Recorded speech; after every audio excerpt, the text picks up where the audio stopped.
Now start करते हैं dash veg representation या फ्लाइंग वेज रिप्रेजेंटेशन, जिसमें हम क्या करते हैं 3D को 2D पर समझाने की कोशिश करेंगे। जिसमें C क्या होगा, C R3 और R4 क्या है, ये प्लेन में दिखा रहे हैं हमारे, मतलब कि normal line in the plane में है और वो वेज हमारी तरफ आ रही है, ऑब्जर्वर की तरफ है, और डैश यानी कि अवे फ्रॉम ऑब्जर्वर जा रही है। कभी भी हम प्लेन के बीच में यानी कि वेज को या डैश वेज को कभी भी हम शो नहीं करते, इस बात को हमेशा याद रखना होगा आपको। 3D representation on 2D surface है। More two bonds are in the planes of the board and one is the above plane and one is the below the plane. तो सॉलिड लाइन आपको पता चल चुका होगा कि टूवर्ड्स ऑब्जर्वर है, dash वाली पता चल चुका होगा कि अवे फ्रॉम ऑब्जर्वर जा रही है, और नॉर्मल लाइन जो है वो प्लेन पे बिल्कुल प्लेन में है। In a region of V has no dash wedge symbols होते हैं, solid line, dash line, normal line, wavy line. आप वेवी लाइन जो होगी वो आप दोनों के लिए रिप्रेजेंटेशन कर सकते हो। उसमें आप ये नहीं कह सकते कि वेवी लाइन को ये नहीं कह सकते कि वो सॉलिड लाइन है या डैश लाइन है, उसमें कोई भी दोनों हो सकती है, एज अ आपको देखना होगा।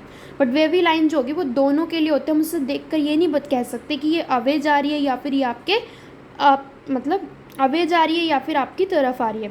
जिगजैग नोटेशंस यानी कि आपको अगर बहुत मतलब नंबर ऑफ़ कार्बन एटम्स आपको मिले हुए हैं तो उसमें आप एक जिगजैग रोटेशन बना करके तब आप डैश वेज फॉर्मूले से डैश वेज रिप्रेजेंटेशन दे सकते हो। जब when carbon up remaining to bond also up, यानी कि जब आपका कार्बन अपर होगा तो उस टाइम जो दो बचे हुए जो बॉन्ड्स हैं वो भी ऊपर की तरफ जाएंगे, और जब कार्बन नीचे की तरफ होगा तो नीचे की तरफ ही बॉन्ड्स रिमेनिंग भी नीचे ही आएंगे।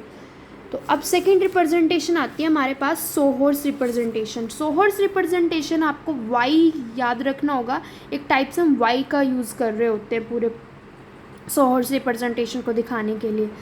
तो यानी कि इसमें क्या होता है कि सोर्स रिप्रेजेंटेशन में हम थोड़ा क्या देख रहे हैं, मतलब साइड व्यू से देखेंगे, साइड व्यू से देखने की कोशिश करते हैं किसी भी मॉलिक्यूल को। मतलब यहाँ पे सिर्फ और सिर्फ रिप्रेजेंटेशंस का मतलब इतना सा है कि आप जो है सारा आपको मतलब आँख जो है किसी एक चीज़ को आपको फिक्स रखना होगा, या तो आपको मॉलिक्यूल फिक्स रखो या फिर आप खुद फिक्स हो जाओ, बट किसी चीज़ को एक फिक्स रख के और दूसरे को आप रोटेट करते जा रहे हो और उसे आप देखते हुए जा रहे हो, तो उससे अलग अलग आपको रिप्रेजेंटेशन देखने को मिलती है। यानी कि आपको अलग अलग स्ट्रक्चर्स या मॉलिक्यूल्स आपको दिखता है कि कभी तो यहाँ पे सोर्स में यही होगा कि आप अगर साइड से देख रहे हो किसी मॉलिक्यूल को तो आपको आगे वाला दिखेगा और पीछे वाला आपको बिल्कुल छुपा हुआ नज़र आएगा।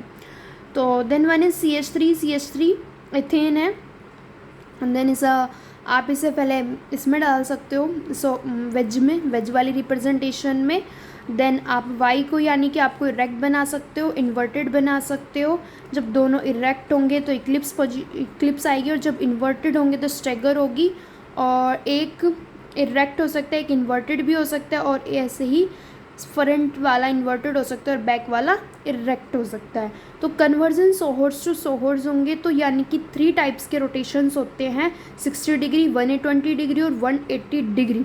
C1 C2 बॉन्ड कांस्टेंट है, क्लॉकवाइज और एंटी क्लॉकवाइज होगा।